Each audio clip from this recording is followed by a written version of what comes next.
went back to work on the tablet. So where does the tablet go from here? Now, among the many things that people think it's going to do is save journalism. That was, there's a lot of stories about you going to visit publishers and talking about it being the hope of journalism. Do you consider that a goal of yours or anything that's important to you, or is it just that magazines look real pretty on it?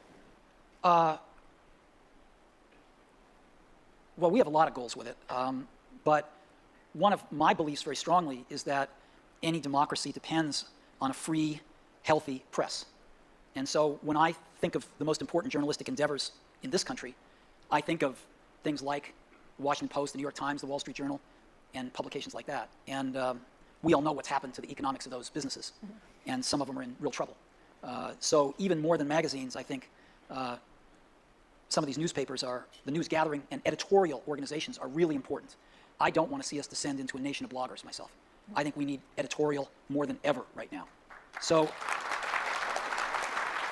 anything that we can do to help the New York Times and the Washington Post, the Wall Street Journal, and other news gathering organizations find new ways of expression so that they can afford to get paid, so they can afford to keep their news gathering and editorial operations intact, I'm all for. Do you actually think it'll work? I mean, is this something that you think are you thinking people will move to reading? Have you moved yourself? Well, we've all moved to reading our news on the web. That's why these newspapers are in dire straits. And what we have to do is figure out a way to get people to start paying for this hard-earned content. And so this provides us a potential opportunity to provide them even more value than just a web page and to start to charge a little bit for that. Now, what I preach is that I don't know what's going to work, but I can tell you, as one of the largest sellers of content on the internet to date, the biggest lesson Apple's learned is price it aggressively and go for volume.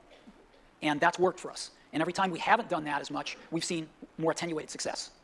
So I'm trying to get these folks to take more aggressive postures than what they charge traditionally for print, because they don't have the expenses of printing, they don't have the expenses of delivery, and to charge a reasonable price and go for volume. Now, because I think people are willing to pay for content. Right. I believe it in music, I believe it in media, and I believe it in news content. But in books, yes.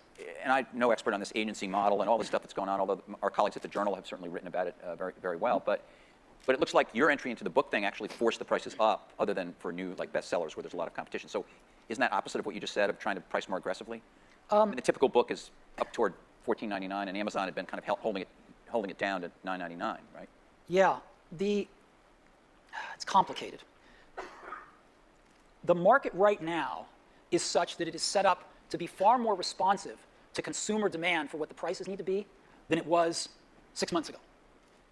Way more responsive. So we may see prices go up a little bit, but if consumers want the prices to be less, they will be far more responsive to those signals than they were going to be because the structure of the market because the structure of how the publishers are approaching this is changed dramatically.